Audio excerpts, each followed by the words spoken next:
রবিবার রায়গঞ্জ শহরে সাড়ম্বরে পালিত হলো পবিত্র রথযাত্রা উৎসব, যাকে ঘিরে মেতে উঠেছেন আপামর ভক্ত।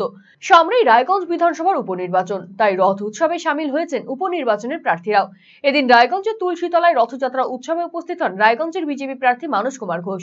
প্রতি বছরই এই এলাকায় ঘটা করে রথযাত্রা উৎসবের আয়োজন করা হয়, এবারও সেই একই ছবি। এদিন তুলসীতলায় সাধারণ মানুষের সাথে রথের দড়ি টানলেন বিজেপি প্রার্থী মানস কুমার ঘোষ। সকলকে রথ উৎসবে শুভেচ্ছা জানিয়েছেন তিনি। আপনাদের মাধ্যমে সমগ্র জেলাবাসীকে এবং আমাদের সকলের প্রিয় রায়গঞ্জ শহরের সমস্ত নাগরিকগণকে শুভ রথযাত্রার শুভেচ্ছা জানাচ্ছি। জয় জগন্নাথ।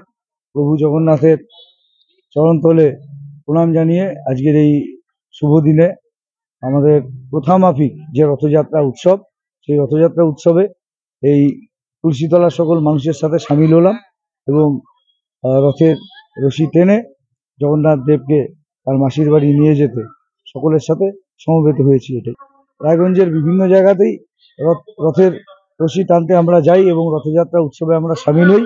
এবছরও প্রথমাফিক সামিল হয়েছি। আপনার শিশু কি অটিজমে আক্রান্ত? বয়স উপযোগী কথা বলছে না, ঘাড় শক্ত হতে, বসতে বা হাঁটতে সমস্যা হচ্ছে, অধিক মাত্রায় চঞ্চল এবং মনোযোগের অভাব হচ্ছে, ডাউন সিনড্রোম রয়েছে, বন্ধু বান্ধবের সাথে মেলামেশা করতে সমস্যা হচ্ছে, লেখাপড়ায় অনীহা দেখতে পাচ্ছেন?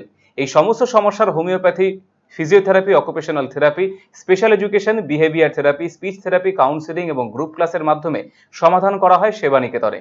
সেবানিকেতনের ঠিকানা উকিলপাড়া রামকৃষ্ণ সরণি, রায়গঞ্জ। Mobile number 7001564854, 9932716619।